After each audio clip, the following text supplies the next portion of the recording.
नमस्कार दोस्तों, मैं अभिषेक दुबे स्वागत करता हूं आपका फिनशाला के इस मॉक टेस्ट के वीडियो पर। हम कर रहे हैं इक्विटी डेरिवेटिव्स चैप्टर 3, जहां पर हम chapter wise chapter 1 chapter 2 already कर चुके हैं। तो अगर आप इस चैनल पर नए आए हो तो आप पहले चैप्टर 1 चैप्टर 2 देख लीजिए। चैप्टर 3 में हम करेंगे इंट्रोडक्शन टू फॉरवर्ड्स। तो यहां पर क्या होगा, जैसा आपको अभी तक समझ में आ चुका है कि मैं ये जो 10 क्वेश्चंस करूंगा इस पर्टिकुलर चैप्टर के, और लॉजिक के साथ आपको इसका एक सोल्यूशन बताऊंगा।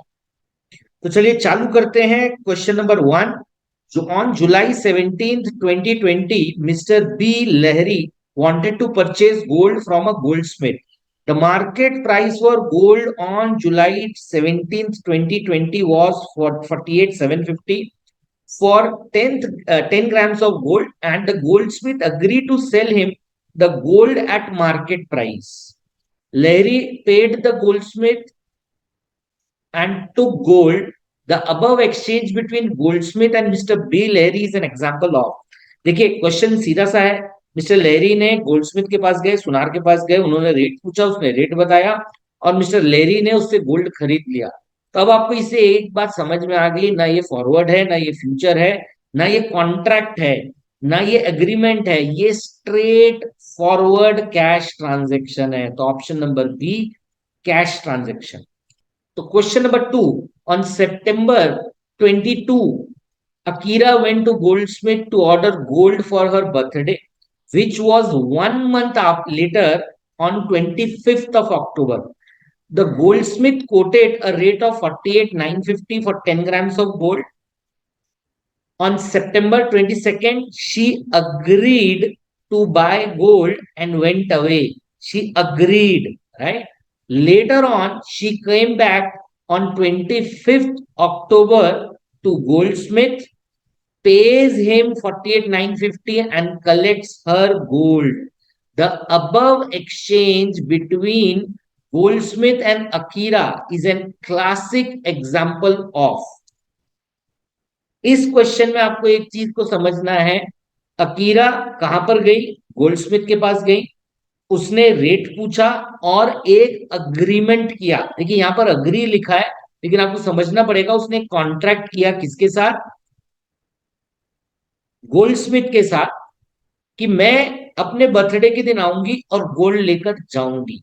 तो जब ये हो रहा है तो यहां पर लॉन्ग फॉरवर्ड कॉन्ट्रैक्ट किया अकीरा ने, यानी उसने बाय किया। और गोल्डस्मिथ ने क्या किया? वो उसका काउंटर पार्टी है, उसने एक शॉर्ट फॉरवर्ड कॉन्ट्रैक्ट किया। तो अगर आपको अभी तक ये नहीं पता है कि फॉरवर्ड कॉन्ट्रैक्ट क्या होता है, तो एक सिंपल भाषा में आपको बता रहा हूं।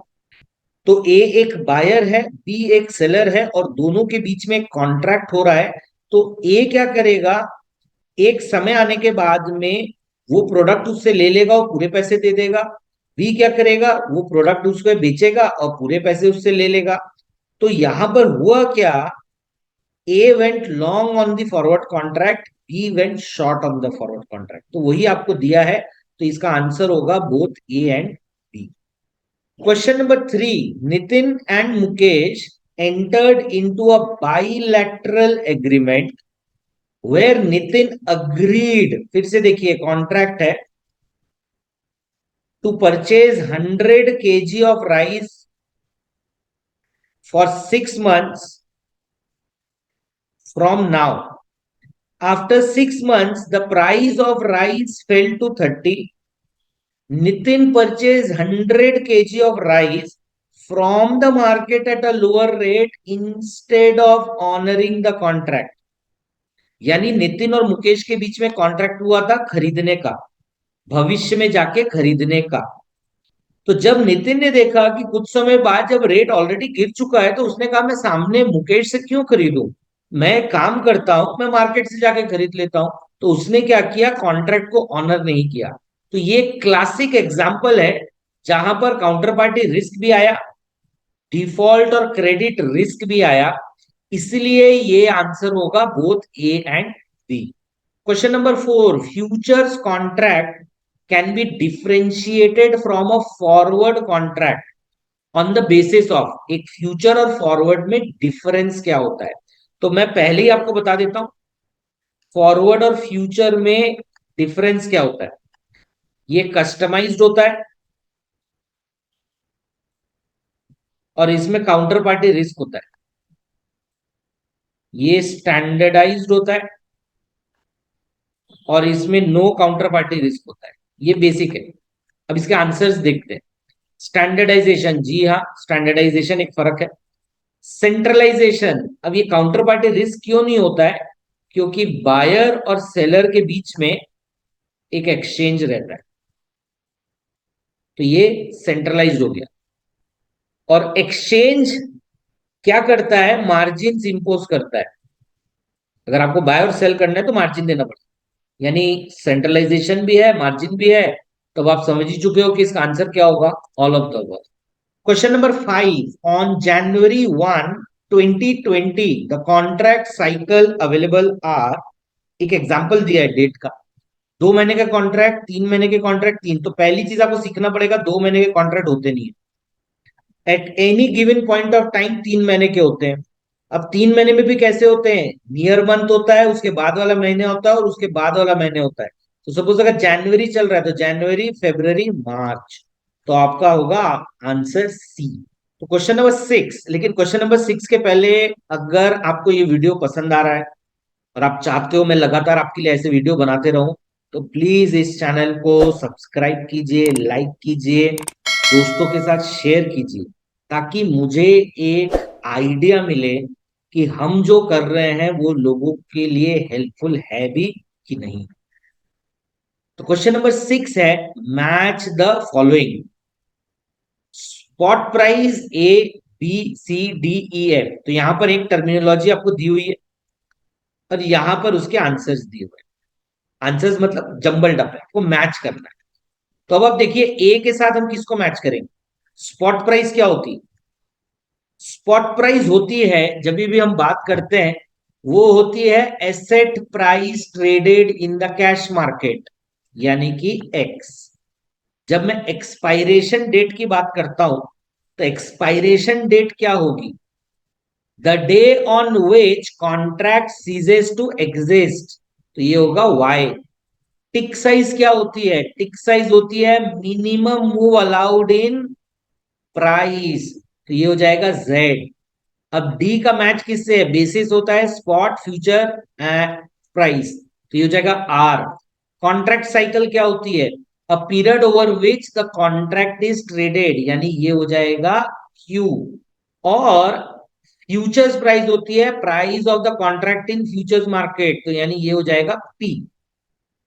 तो हमने इसको मैच कर लिया, तो आपको इस तरीके से कुछ क्वेश्चन आपसे पूछ सकता है।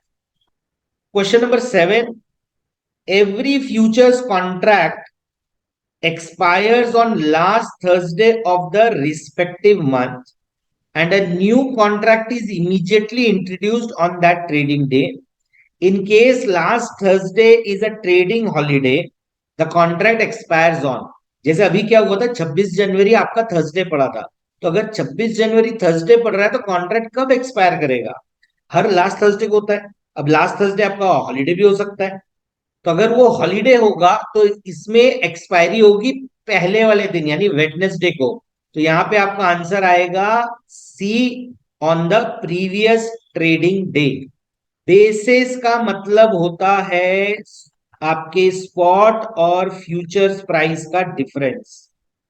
तो क्वेश्चन कहता है, question number 8, during the life of the contract the basis may become negative और पॉजिटिव, बिकॉज जब प्राइस मूव करेंगी तो स्पॉट और फ्यूचर प्राइसेस में उतार और चढ़ाव होते रहेंगे।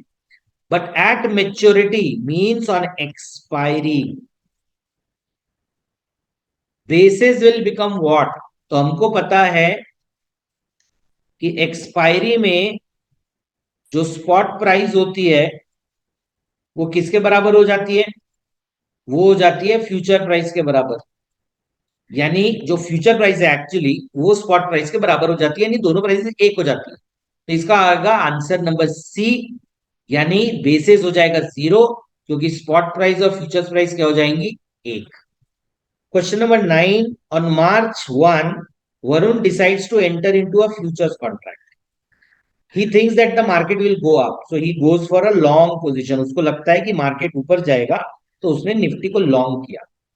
और फ्यूचर्स प्राइस 11,000 थी। ब्रोकर 10% का कॉन्ट्रैक्ट वैल्यू पे इनिशियल मार्जिन चार्ज करता है। तो पहला क्वेश्चन ये है, what is the contract value of Nifty futures. तो उसके लिए मुझे निफ्टी का प्राइस पता होना चाहिए और उसकी लॉट साइज पता होनी चाहिए, जो कि आज की डेट में है 50। तो ये हो गया 5,50,000। तो ये हो गया आपका आंसर। देखिए इस क्वेश्चन में ना एक सेकंड पार्ट भी है, what is the amount to be paid as initial margin. आपको इसको सॉल्व करने की कोई जरूरत ही नहीं है। क्यों जरूरत नहीं है? क्योंकि आपका पहला आंसर जो 5,50,000 आया है, वो ना ए में है, ना बी में है, ना डी में है। तो 5,50,000 आ गया तो आपका आंसर यही होगा। लेकिन क्योंकि एक answer none of the above है, इसलिए आपको सेकंड वाले को सॉल्व करना पड़ेगा। तो 5,50,000 का 10% कितना होगा? 55,000, 55,000। तो आपका आंसर कितना हो गया? आपका आंसर हो गया answer number C. Question number 10, if future price is higher than the spot price. अगर स्पॉट यहां पे है, फ्यूचर्स यहां पे, तो ये होता है नॉर्मल, इसको हम कहते हैं कॉन्टेंगो। जब स्पॉट ज्यादा हो और फ्यूचर्स कम हो, हम इसे कहते हैं बैकवर्डेशन।